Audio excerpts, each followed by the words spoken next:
Welcome on the YouTube channel of OL Abraham.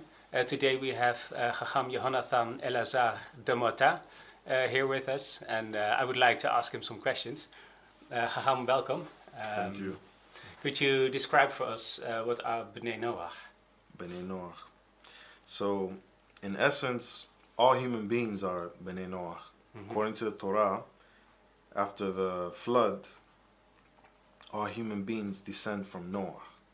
So this includes the Jewish people and also the non-Jewish people.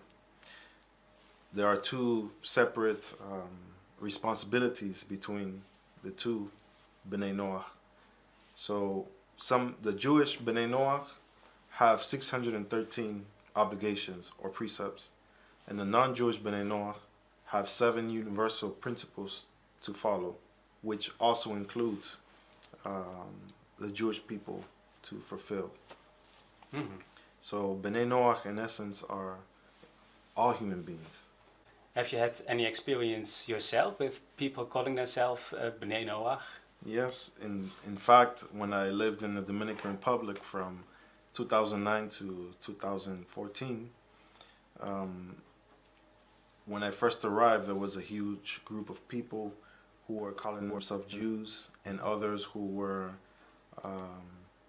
saying that they were not Jews, but they were interested in becoming Jews, or maybe not even converting, but they wanted to do some Jewish things or believe in the God of Israel without being Jews.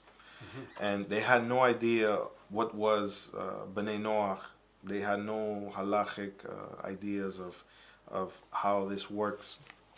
And I explained to them on various instances that Bnei Noach are obligated to 7 universal principles. And in 2010, a group of about 50 people started what was called Arca de Noé, the Ark of Noah. They had their own website, they had their own organization, it was registered in the country, and they would invite me about once a month to give lectures on various topics such as Messiah or God, or about death and resurrection. Most of these people are coming from Christian backgrounds, and they had left the churches. Many of them were from the Seventh-day Adventist Church, and they had learned enough to understand that there was something more, there was something missing. So some of these people wanted to become Jews, and others didn't want to become Jews, but they wanted to believe in the God of Israel. So I dealt with this group for about 3 years, and that's my experience. And was this in any way part of your rabbinical training? Was it difficult? I was not trained to deal with Bnei Noach, but in my studies with some of my teachers, we did talk about these issues of Bnei Noach. If we go to the Rambam in the Mishneh Torah, he talks a lot about the Bnei Noach. In Ilchot Melachim, he talks about it. Also in the Gemara, we will find in Masechet Sanhedrin about the Bnei Noach and what are some of the legal ramifications.